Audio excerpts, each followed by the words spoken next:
So, ladies and gentlemen, let's get started. Welcome to the session on new approaches to financing greener production. I have briefly introduced the topic of this session earlier, right? And in a nutshell, green investments are becoming ever more urgent and also mandatory. So the question of how to finance such investments also becomes more pressing. And this is the topic that we will discuss today. And of course, this is a topic that's relevant for brands and manufacturers alike, and also for financial service providers and other organizations, non-profits or consulting firms that play a role in this space and enable relevant initiatives. And this also explains the setup of our panel today. We have very limited time, so I will just very briefly introduce all the speakers on the panel and then give them the chance to maybe talk a little bit more about themselves and what they do later. I will start with our guests, our panelists online, to not forget them, and also show that they are part of our extended room in the virtual space. Starting with Mr. Peter Ford, who is the Green Investment Program Specialist at the H&M Group. Hi, Peter. Hello. You can hear us. I take it from your waving hand. And also with us online is Mrs. Tamara Wolf, who is with the Apparel Impact Institute, based out of the Netherlands, if I understand correctly. Based out of Germany. Good morning, and I think I am frozen on screen. Muted. And then I would like to welcome here on stage with me, starting from my left, we have Mr. Shafqat Ullah, who is the General Manager of NEC Consultants in Pakistan. Then Ms. Phong Tran Thi. I hope the pronunciation was semi-on. Senior Manager and responsible for employee relations and sustainability at Crystal Martin in Vietnam, large manufacturing network around the world and in Asia, and in this case, representative from Vietnam. And finally, Mr. John Leung, who is the Director for Southeast Asia and Oceania of CDP, which is a non-profit organization that works with many stakeholders, including states, cities, and large companies on managing their environmental performance. Before we jump in, let me tell you what we're going to do over the next 57 minutes or so, right? Because this session is actually split in 3 parts. And the first 20 minutes, we will do the panel debate here on the panel and online. And then we will take another 20 minutes to actually work on the tables here in the room. The panelists, including myself, we will also join you on the tables. And we will look at your experiences with financing greener production and some challenges, but also solutions that you see. And in the third section of the session, we come back on stage and we will try to make the bridge between the tables and the panel by, looking at some of these ideas and challenges that were discussed on the table to bring them also here on the stage. There will actually be, and we will have to add that, I guess, one hot chair, we call it, on the panel, where also volunteers from the tables will be invited to join us here on the panel to maybe present some highlights from your discussions and maybe make some comments or even questions to the panel. So this is how we will go about the session, and I would suggest let's jump right in. And my suggestion would be to start with a household name, so that makes it very relatable. And therefore, I would like to address Peter from H&M and invite you, Peter, to tell us a little bit about H&M's approach and commitment to decarbonization and maybe also sustainability initiatives beyond decarbonization. And what we would be particularly interested in, of course, is then also how you, given these commitments, work with your manufacturers, your suppliers in realizing these initiatives. Okay, thank you. So yes, hello from Hong Kong. Yeah, you can hear me okay? Yeah. Can hear you, but we try to make your voice louder. Just give us a second. Okay, sorry. I don't know if this is any louder. I can start shouting at my laptop if that helps. Not yet, not yet. But we have people in the room literally running to make it happen. I'll give you a sign. I'll give you 5 fingers when you're on high volume. Okay, thank you. Okay, I give you 4 fingers because I'm not sure. Okay. Let's see. Yeah. Is this better? It's better now. Wonderful. So yeah, hello everyone. Greetings from Hong Kong. Sorry, I can't be there to join. I spent 7 years living in Cambodia, 2 of which with H&M Group, working on environment sustainability with the factories. Yeah, I hope you're all enjoying it there. So I work on H&M's green investment team, which is a new project and team within H&M, where we are looking to directly financially support the decarbonization of our supply chain and our Scope 3 emissions. This builds on our science-based targets, which we were one of the first fashion brands to set, and I believe we'll have some slightly more ambitious updated ones coming out soon. We've had a long history of energy efficiency projects with our supplying factories cutting their total need for thermal heat and for electricity. And all of this features into our goal of a 56% cut in CO2 by 2030 from a 2019 baseline. This is really then what drives the decarbonization work that we do. And to support that goal, we've then implemented a number of key processes and milestones. So in 2020, we implemented a stop on on-site fabric burning at our suppliers. And that's really helping with our emissions, but also then availability of materials to recycle. So that might touch on Massey's panel after lunch. And then starting this year in January, we are not onboarding any new factories with on-site coal, with the aim that by 2025, we will have no on-site coal within our supply chain. And so that these key steps are then driving our decarbonization goals.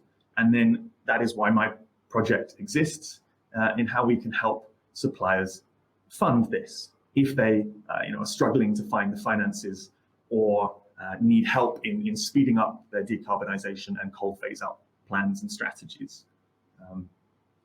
And so, yeah, whether via direct investments or via low interest loans, we are already funding action across our supply chain I don't really know what else to say on that. It's working, it's underway, we're already doing it. So yeah. Right, thank you, Peter. And just one follow-up question, and please answer in as few words as you can. You said that you also help funding, in case that manufacturers struggle to implement the initiatives that you outlined. How can this support for funding look like? So all the funding currently is coming internally from H&M. It's our own finances, and this funding comes in a low interest loan opportunity. So that's country specific. Let's see what can come in. We can arrange the tenor of that loan and the payback periods, and everything is a discussion and a partnership with our supplier on that. Or for projects that maybe have a very high startup cost or a very long payback period, such as solar thermal technology, we can directly financially support that, and that just comes from H&M and ensures that these groundbreaking technologies are being tested and scaled and rolled out across the garment sector where they need to be, and we need more of them from everyone. So. Yeah. Great, thank you for sharing, Peter, and great to hear that there is very hands-on support. from H&M directly. Let's move from brand to manufacturer, and this brings us to Fong and Crystal Martin. Crystal Martin is also very ambitious with its sustainability goals, and also in Vietnam, a very significant renewable energy project has been realized. How about you tell us a little bit about that particular project and also how you went about financing it? Hi everyone, I'm from Crystal Martin, and we belong to Crystal International Group. We have factories in Vietnam, a number of factories, and now I'm representing the Intimate division.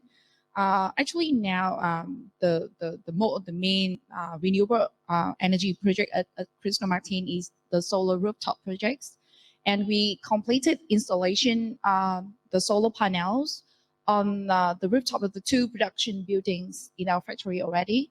One finished 3 years ago, and one just finished last month.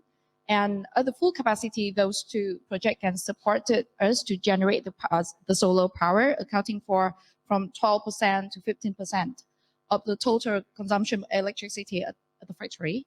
And actually, those 2 projects were self-investment. Of course, 3 years ago, if you're looking back 3 or 4 years ago in Vietnam, green credit programs supported by the government was not really popular. That's why we have our own approach that we use the capital investment for the solar rooftop projects. And the return looks quite positive because it takes around 6 or 7 years for return on investment. And the guarantee time of the solar panel is 25 years. So we see that it is a very potential for us to go green. And of course, thanks to the support from brands, especially like the long-term brand like H&M, we are trying to moving forward to look for other options in the coming time. Great, thanks for sharing, Fong. With regard to financing the initiatives, are there any experiences that you can share, challenges that you have faced in Vietnam, and maybe also solutions that present themselves locally? As I shared earlier, that the story of 3 or 4 years ago regarding the green credit programs offered by the government was not really popular, but it went viral 2 years ago. I think just because of the pandemic or any pressure from, how can I say, moving forward to net zero in 2050, that our Prime Minister committed during the COP26 last year in Glasgow. So I think that now the government is more open and more supportive to green producers like us. And I think that we are now having a plan on expanding our rooftop projects. We will try to look for some areas inside the factory that we can install more solar panels. So we are also studying the possibility of applying for such kind of green credit program from the government through the commercial banks. So I think it's a very good option. Another option is that we are getting more technical support from partners. I'm happy because MSMA is here, the Mekong Sustainable Manufacturing Alliance. He's here in the same room with us. We started our cooperation 2 months ago. Thanks to their support, we conducted the structure assessment of some building inside the factory so that we can move on with expansion of the solar rooftop project. So I think it's a very good signal for us to have such kind of effective partnership. Another thing is cooperation with brands like H&M, because H&M now is supporting supplier in Vietnam to study more about DPPA. And I think that is a very good option for us in the coming time when we need to go greener and go further with our roadmap of reduction of GHG. Yeah. Great to hear that, even though it might not always be easy, that there are options to tap into, and happy to hear that you were successful in tapping into those. Now beyond brands and manufacturers, there are of course more stakeholders that play a role in realizing green investments. I would like to introduce one of them, which is CDP, and John is representing CDP here today. You have many partners. One very visible project that you work on is a project in cooperation with Walmart, and it goes by the name of Gigaton. Very catchy name. Would you like to tell us about what's behind that name and how you cooperate with Walmart? Thank you. Could I just say a few words about CDP Of for course. those that don't know who we are, we're a UK-based NGO founded in 2000, and so obviously we're quite European, UK, and North American centric historically, but we've just recently expanded in Southeast Asia. Pleased to say we opened our Southeast Asia Singapore office in March.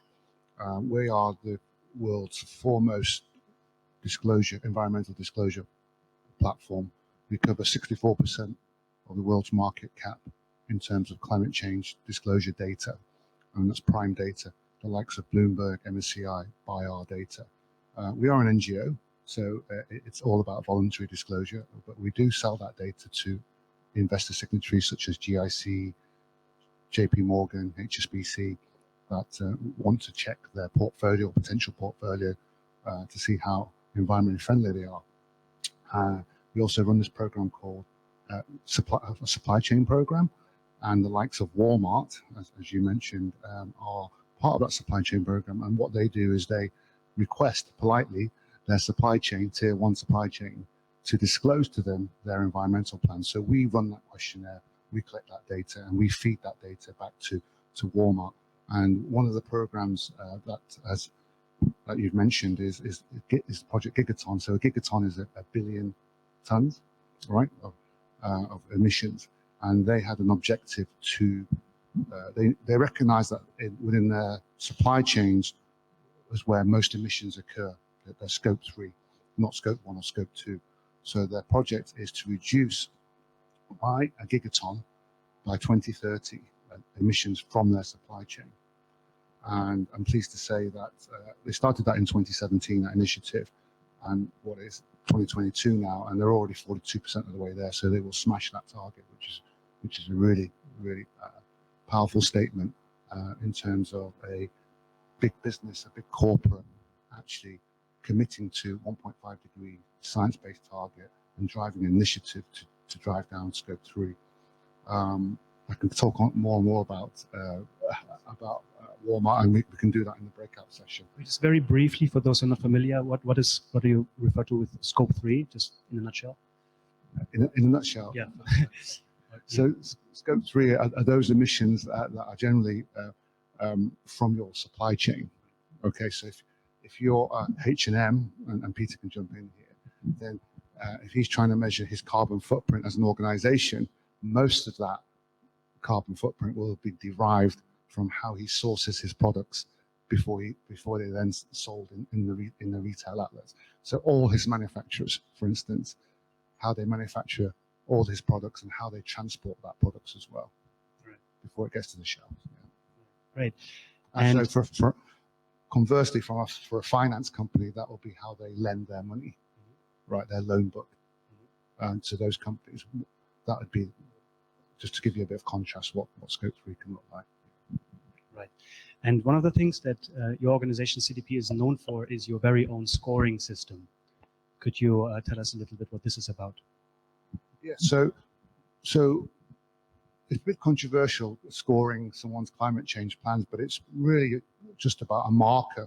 So when companies disclose to us, and we have over 13,000 companies disclose to us, probably be 20,000 by the time we just finish our disclosure cycle. So that's 3,500 of the largest market cap companies in the world, and the rest are in supply chain. We scored them from no score, which is when they first answer the questionnaire, and then from D- to A. And what that means is it's really about building awareness. You cannot manage what you can't measure. So we get them on the path of being self-aware of where they are in their climate change journey. And then if you score A, which H&M do, by the way, it's about showing leadership. And an example of that with H&M is that it's part of the questionnaire that they filled in. They were one of the first to recognize microplastics and microfibers, the issue around that. And so they've shown leadership, and they have a plan that is SBT, science-based target, to commit to net zero by 2050, but obviously zero emissions by or reduced emissions by 2030. Yeah. So that's why we have that scoring. Now that scoring is used by various institutions, various financial institutions to gauge their potential investments or current investments. And you can tie that with sustainability-linked loan and incentivize companies to move up the scale from D to C to B to eventually A, and incentive. And we have case studies around that, around sustainability loans to incentivize those companies to be more climate friendly and get on board. Great. Thanks for sharing, John. In the interest of time, we have to move on, but we will have the chance to talk more in the remainder of the session. Let's move let's move to NEC Consulting, which is one of Pakistan's first and largest consulting firms in the area of environmental and energy consulting.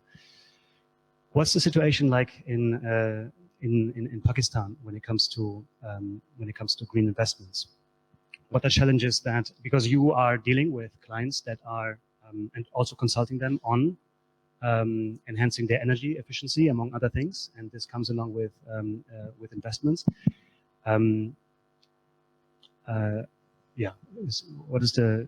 What's happening in Pakistan at the moment? Yes, if we talk about the greener production and if we talk about the green energy, and especially the solar power plants, the financing, there are different financing options available in Pakistan, and these financing is available under State Bank of Pakistan's financing scheme for renewable energy.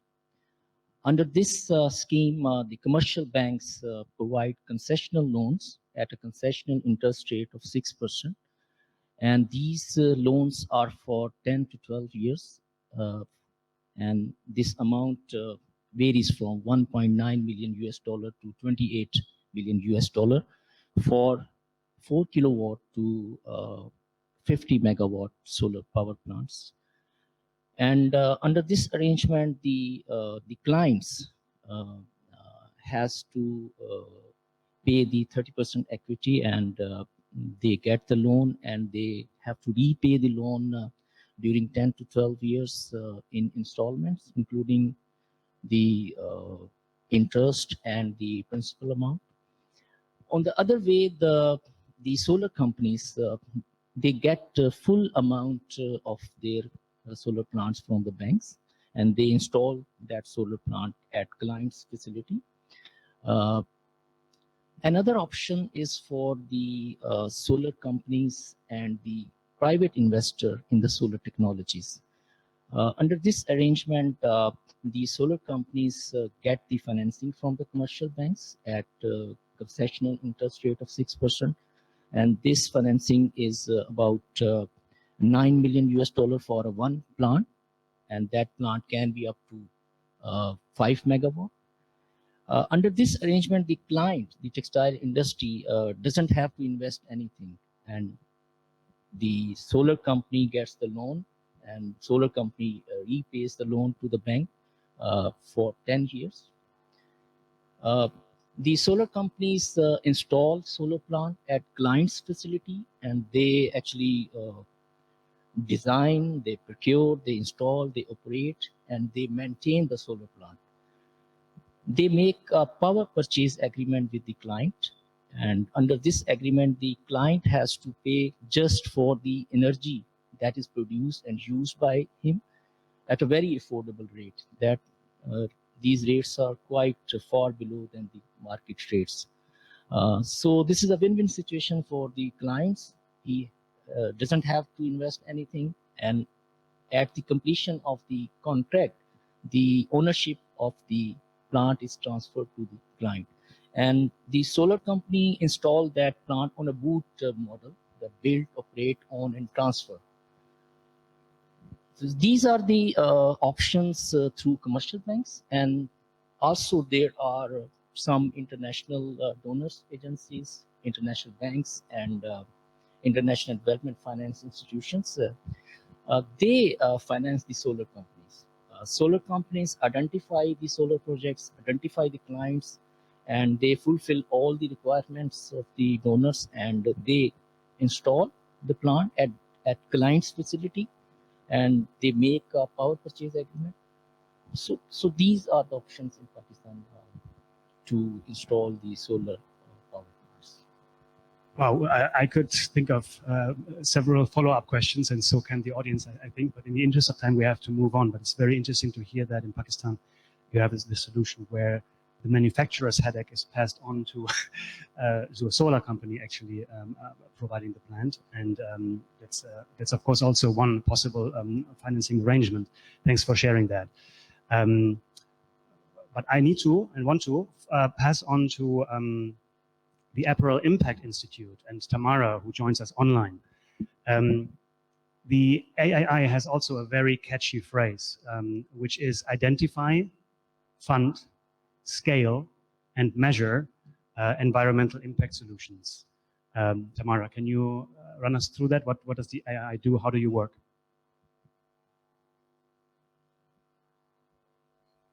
You're not yet, your mic is not yet unmuted. I'll give you 4 and 5 fingers again when we are there. Can we please unmute Tamara? Okay, Tamara, apparently you have to unmute yourself and we can work on the volume. She cannot. Okay, Tamara, can you check, maybe scroll, like move your cursor around, try to find if there is an option somewhere. First time on Hopin, maybe. I also have not worked with Hopin before. Yeah. Okay, Tamara, how about this? We revisit that later because we move on to the group work now, and then maybe in the meantime you find a way to do that, and then we will still hear from the AII. This would be great. What we should do now is go into the groups. So there will be, I forgot to mention this earlier, also online groups, at least one, maybe several online groups. 4 online groups will be formed. So for all those joining us online, you will see the option probably through a link to join a breakout room. And we will do the same here in the room.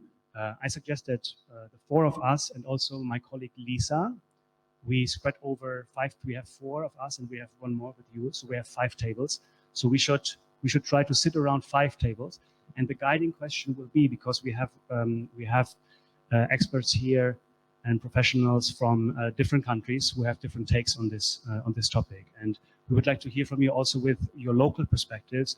What are issues that you see, that you are facing with regard to financing green investments, but also solutions and programs and initiatives that exist in your respective countries. And we would like to revisit those and elaborate on those on the panel in 20 minutes. So now we do the group work and then we reassemble in 20 minutes.